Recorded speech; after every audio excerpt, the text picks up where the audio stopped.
Je trouve que vous avez eu bien raison de choisir ce psaume pour accompagner la présentation de votre fille. À peu près 8 jours après sa naissance, à l'image de Jésus, avec un petit délai parce que, comme on n'est pas superstitieux, on reporte ça sur le dimanche qui suit. Chers frères et sœurs, que souhaiter de mieux pour son enfant que le bonheur et la grâce? Bon, d'accord, ce n'est pas tout à fait partagé par à peu près la moitié de la population française. Mais pour nous, qui sommes habitués à ce vocabulaire, y a-t-il plus grande espérance pour ces enfants que le bonheur et la grâce? Moi, à vrai dire, je pense qu'avec le bonheur et la grâce, on réussit sa vie. Avoir quelques bonnes notes pendant sa scolarité, ce n'est pas tout à fait inutile. Mais ce ne sont que les conséquences du bonheur et de la grâce. C'est par ces mots que le rédacteur du psaume 23 termine ce psaume qui est un psaume de pèlerinage. Celui qui parle est un pèlerin qui est venu pour l'une des grandes fêtes qui ont lieu à Jérusalem. Et au moment de retourner chez lui, il y a ce dialogue avec un prêtre, manifestement, qui exprime à la fois sa confiance et son espérance. Et je pense que la vie, notre vie, peut être comprise comme un pèlerinage. Un pèlerinage qui, bien sûr, nous fait aller de lieu en lieu sur le plan géographique, mais qui nous fait aussi voyager intérieurement. Et comment ne pas penser à ce que sera le voyage intérieur de votre fille?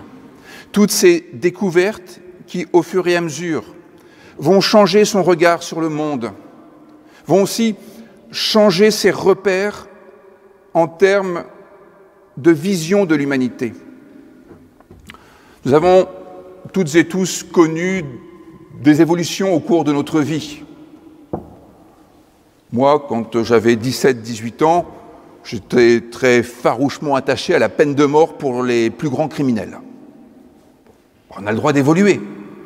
Et je pense que le travail spirituel nous fait travailler en profondeur ces questions qui sont à la fois la vision de l'humanité que nous avons et notre compréhension de ce qu'est la justice, les fameux sentiers de la justice dont parle ce psaume.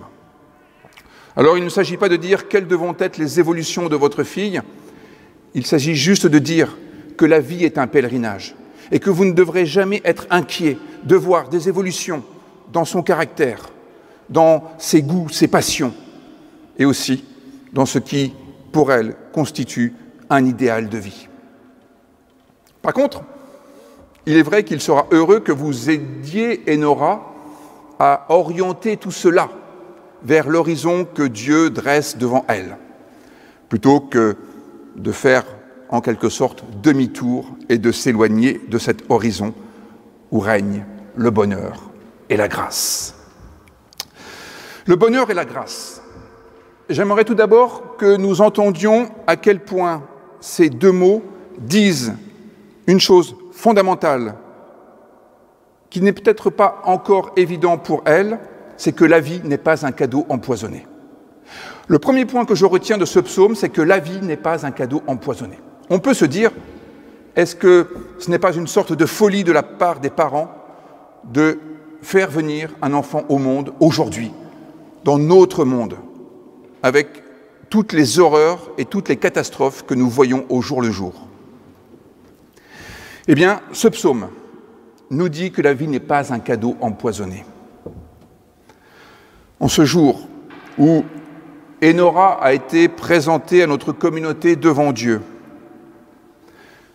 vous pourrez lui dire que nous lui avons affirmé qu'elle est justement au bénéfice de cette grâce de Dieu qui l'accompagnera en toutes circonstances, aussi bien auprès des eaux paisibles, lorsque la vie sera douce et tranquille, qu'à travers la vallée où règne l'ombre de la mort, lorsque la vie sera assez mortelle. La foi chrétienne, c'est cet attachement viscéral au fait que la vie est l'occasion d'un bonheur possible. Et un bonheur qui n'est pas égoïste. Ce n'est pas un bonheur qui se fait contre les autres. Le pèlerin de ce psaume est allé à cette fête qui rassemble, comme aujourd'hui, une communauté de personnes qui peuvent vivre ensemble, sous la miséricorde de Dieu. Il y a donc non seulement un bonheur possible, mais une joie fraternelle permise. Et en faisant venir Enora au monde, vous lui offrez la possibilité d'éprouver des satisfactions qu'elle voudra bien accueillir dans son existence, nous l'espérons. Elle ne vient pas au monde condamnée à subir une histoire qui la rendra malheureuse ou qui la rendra esclave. Elle ne sera pas tel un fétu de paille, ballotté par les circonstances de l'histoire et des puissances sur lesquelles nous n'avons aucune prise. Elle ne vient pas au monde non plus pour payer votre future retraite.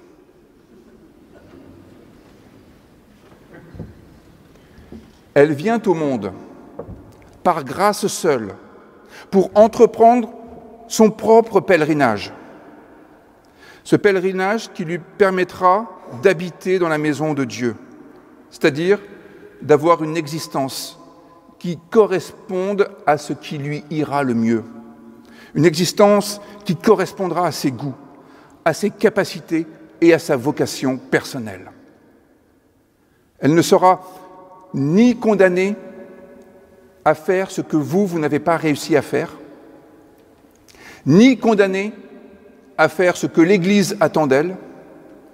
Nous sommes toutes et tous les serviteurs d'Enora, au sens où nous sommes là pour incarner la grâce de Dieu qui consiste à lui prodiguer tout ce qui lui sera nécessaire pour se lancer dans l'aventure de la vie. Bien entendu, chère Enora, il y aura quelques difficultés.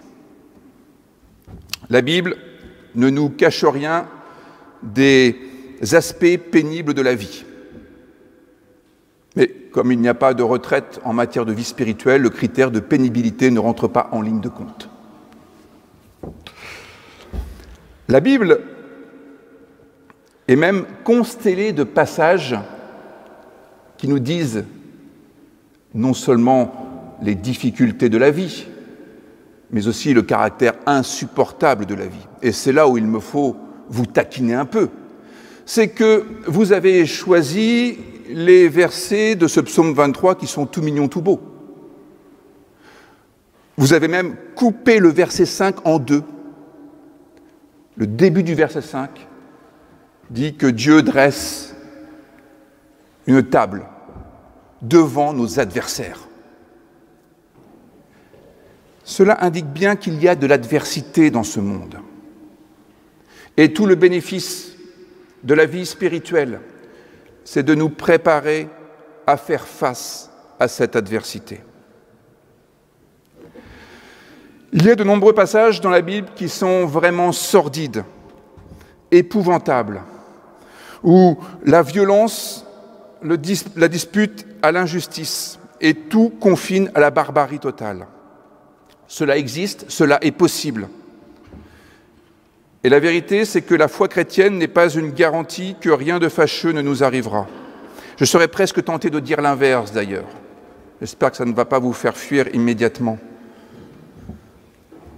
La foi chrétienne nous sensibilise aux questions de justice, aux questions de paix, aux questions de liberté, tant et si bien que nous sommes particulièrement sensibles à toutes les situations où la justice, la paix et la liberté sont malmenées, voire anéanties. En conséquence de quoi, le chrétien, pour ne parler que de nous, est donc un être tourmenté, parce que ce qu'il voit autour de lui, parfois, lui cause véritablement du souci, le ronge de l'intérieur, parce que c'est insupportable de voir des situations où la paix, la liberté, l'égalité, la fraternité, pour ne prendre que quelques thèmes qui nous sont chers, sont particulièrement malmenés. La foi chrétienne, en nous rendant sensibles à ce qu'est une vie bonne, nous rend du coup sensibles à ce qu'est une vie insupportable. Et dans une certaine mesure, il faudra que vous vous réjouissiez qu'Enora soit parfois malheureuse de voir ce qu'elle voit. Cela signifiera que c'est un être sensible et qu'elle a chevillé au corps le goût de la beauté et de la bonté de Dieu. Mais si votre Enora deviendra sensible au malheur, elle saura également que les situations difficiles ne sont pas le point final de l'histoire. En compagnie de son berger, elle saura qu'elle peut traverser la vallée de l'ombre de la mort, ce qui est une image pour évoquer toutes ces situations où il nous semble qu'il n'y a pas vraiment d'issue favorable, que c'est tout simplement l'enfer et qu'il n'y aura pas le bout du tunnel. Eh bien précisément,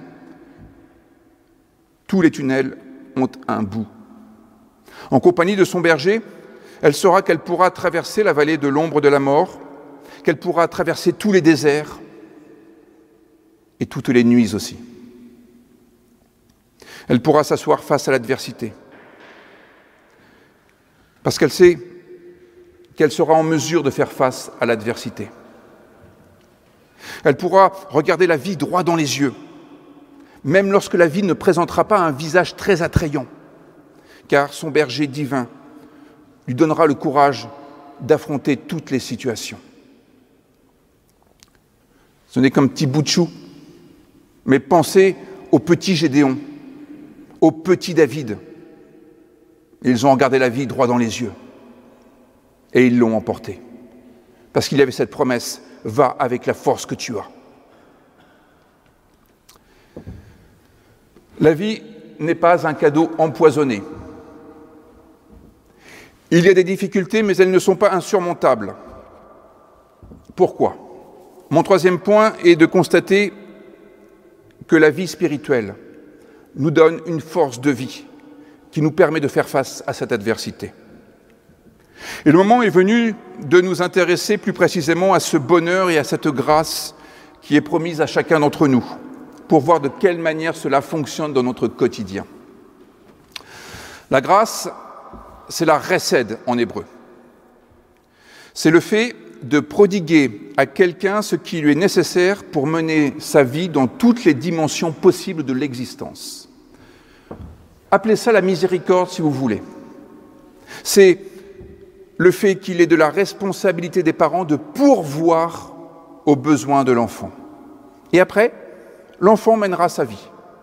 Pour nous, ce qui compte, c'est de pourvoir à ses besoins fondamentaux.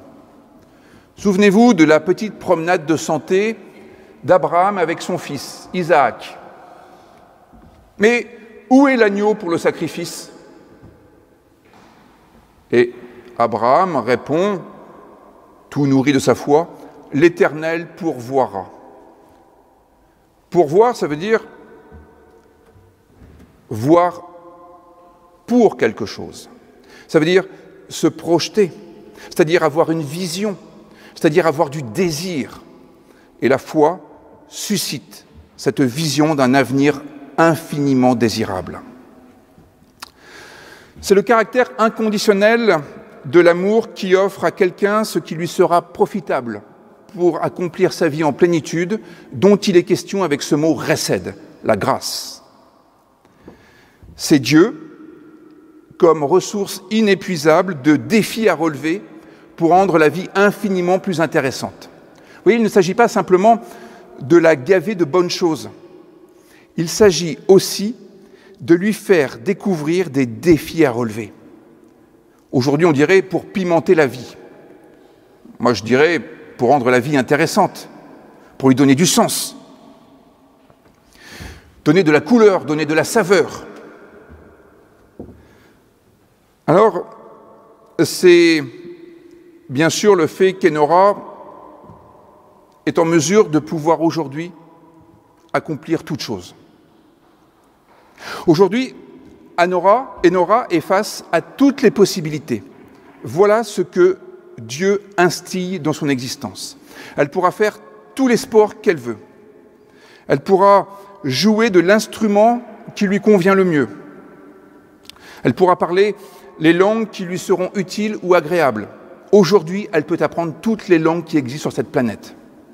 Quand elle aura notre âge, ça sera fini. Les synapses seront bouchées, crac.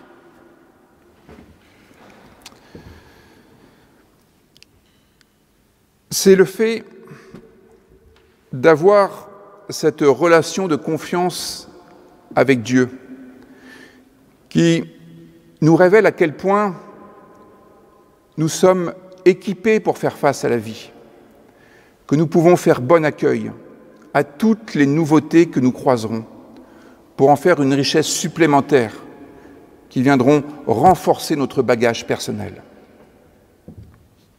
La recède, c'est donc le fait de prodiguer, de pourvoir tout ce qui est utile pour la suite.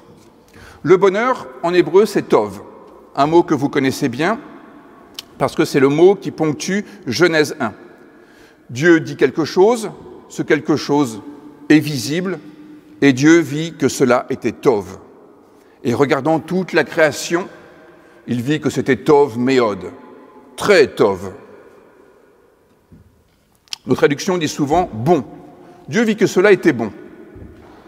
J'ai eu l'occasion, à de multiples reprises, de vous dire qu'il vaudrait mieux traduire « tov » par « vivable ».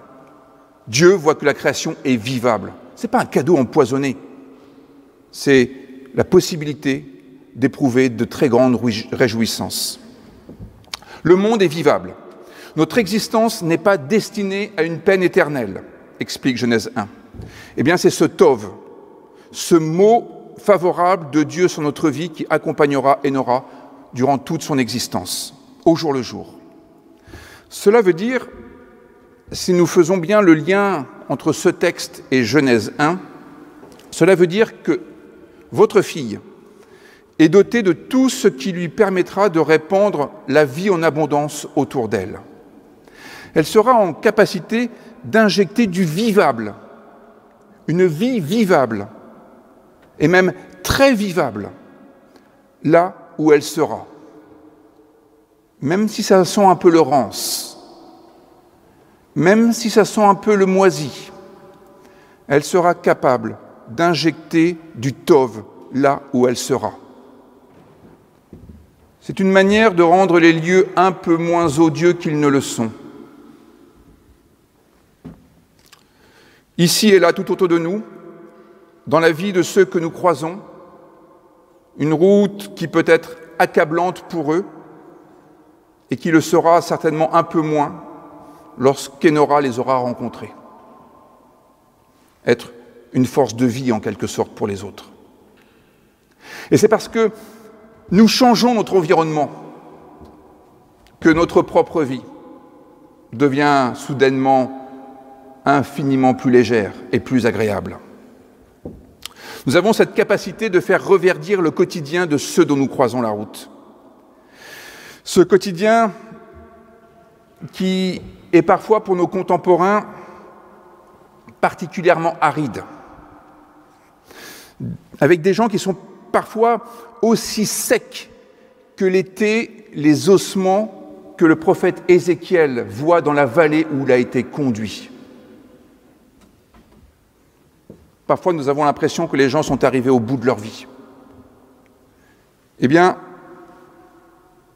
forte de cette spiritualité chrétienne, Enora pourra être de ces personnes qui soufflent l'esprit et qui prophétisent pour que ces ossements reprennent un peu de chair, de tendons, pour que le désert recule et que l'environnement soit un peu plus vert.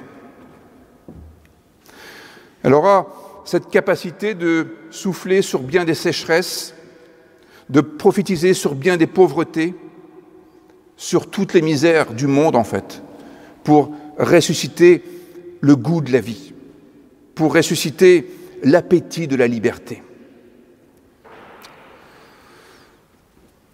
Comment cela est-il possible ? Eh bien, c'est parce que votre fille est au bénéfice de l'amour de toutes ces personnes, vous incluses. Cela est possible dans la mesure où elle sera gavée d'huile, pour reprendre le terme de notre passage biblique. Nos traductions parlent d'onction d'huile. On a l'impression qu'on met un petit bout de doigt sur l'huile, on met un petit bout sur le front et hop, c'est réglé. Le verbe hébreu qui est employé, ce n'est pas le verbe Mashiach qui donne le Messie, celui qui reçoit l'onction d'huile. Ici, il s'agit plutôt de gaver d'huile, jusqu'à saturation, comme lorsqu'on met de la biafine. Il faut que ça ne puisse plus rentrer dans la peau. Café d'huile. Trop souvent, on fait de ce psaume le psaume exclusif pour les funérailles. Ce texte est à lire dès le plus jeune âge. Et vous avez eu raison de le prendre dans les premiers jours de votre fille. Ce texte nous parle de notre aujourd'hui, pas de ce qui nous arrivera une fois que nous serons morts et enterrés. C'est dès à présent que nous devons faire en sorte qu'Enora regorge d'huile qui symbolise l'amour de Dieu.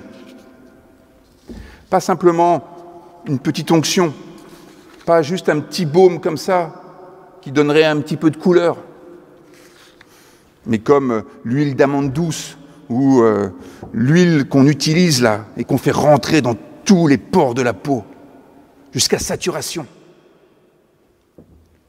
Rendre gras. Voilà ce que dit ce verbe d'achen en hébreu. Cela signifie qu'il ne faudra jamais compter, qu'il ne faudra jamais lésiner en matière d'amour en direction d'Enora, même lorsqu'elle ne voudra pas manger sa purée, même lorsqu'elle reviendra avec un carnet de notes épouvantable, voire qu'elle l'aura signé à votre place. Vous continuerez à l'aimer d'un amour indéfectible, même quand elle découchera, sans vous avoir prévenu. Il nous appartient de la stimuler, de développer ses liens de confiance, de lui offrir des points d'appui, de reconnaître ses talents, de lui ouvrir les yeux sur tous les aspects de la vie qui sont tov autour de nous, et même tov méod, très vivables. Et cela se fait à la condition qu'elle puisse compter sur vous, et sur vous, nous tous, à vrai dire. Au fond, quand ça sera difficile pour elle, elle saura qu'elle peut retourner dans la maison de ses parents, qui figure la maison de l'Éternel, qu'elle pourra retourner dans la maison de Dieu, notre maison ici même, parce qu'elle aura eu l'occasion d'éprouver dans sa jeunesse que nous sommes fiables, que nous répondons présents quand il y a des difficultés, quand notre parole est en accord avec nos actes.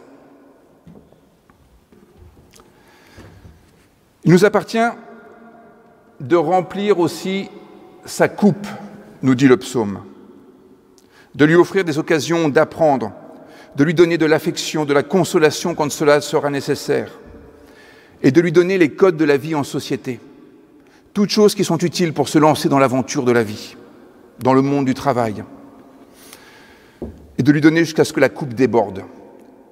Vous ne lui enseignerez jamais trop de choses. Elle a une plasticité, une souplesse pour apprendre que vous ne pouvez pas soupçonner. Alors, ne pensez jamais que vous lui en avez trop dit, que vous lui en avez trop montré, que vous lui avez trop fait découvrir de choses. Il faut que sa coupe déborde. Il faut qu'elle soit grâce de recède et que la coupe de l'apprentissage déborde. Et ainsi, nous serons toutes et tous des figures à part entière du berger. Et ainsi, Enora aura les moyens d'habiter la maison de l'Éternel, c'est-à-dire, comme pour chacun d'entre nous, d'éprouver la douceur de la présence de Dieu, de ce que la vie recèle de beauté et de raison d'œuvrer pour la rendre encore plus belle et encore plus jouissive. Amen.